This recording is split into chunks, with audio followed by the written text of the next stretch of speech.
দেখার চেষ্টা করবো।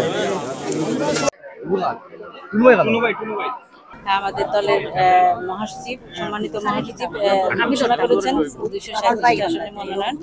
সেই মনোনয়নের মধ্যে আমি সিলেট 2 আসন একটি। তো সর্বপ্রথম আমি মহান আল্লাহর দরবারে শুকরিয়া জ্ঞাপন করছি এবং আমি কৃতজ্ঞতা প্রকাশ করছি আমার দলের মাননীয় চেয়ারপারসন এবং মাননীয় ভারপ্রাপ্ত চেয়ারম্যানের প্রতি, এবং আরও বেশি কৃতজ্ঞতা জ্ঞাপন করছি আমার সিলেট 2 আসনের সর্বস্তরের জনগণ, বিশ্বনাথ ওসমানীনগরের সবার প্রতি। কারো কারো ব্যক্তিগত চাওয়া পাওয়া অথবা ব্যক্তিগত সুযোগ সুবিধা এগুলার থাকতেই পারে, কারণ একটা বড় দলে সবাইকে সবকিছু দেওয়া সম্ভব হয় না, সবাইকে সন্তুষ্ট করা সম্ভব হয় না।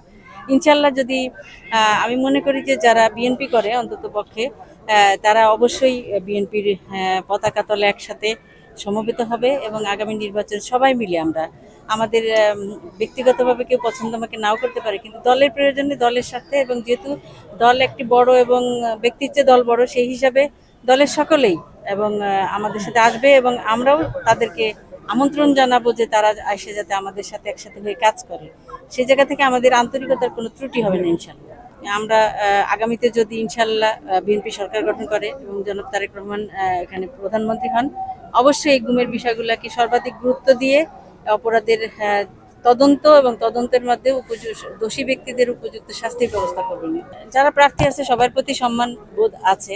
তো আমি মনে করি যে আমি দলকে এতদিন 13টি বছর আমি দলের পেছনে ব্যয় করেছি, মানে আমার হাজবেন্ড গুম হওয়ার পর থেকে আমি এখানে কাজ করেছি 13 বছর ধরে।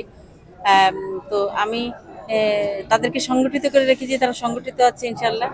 তো আমি সে কারণে আমি মনে করছি যে আমি অবশ্যই একটা ভালো অবস্থানে থাকবো ইনশাল্লাহ।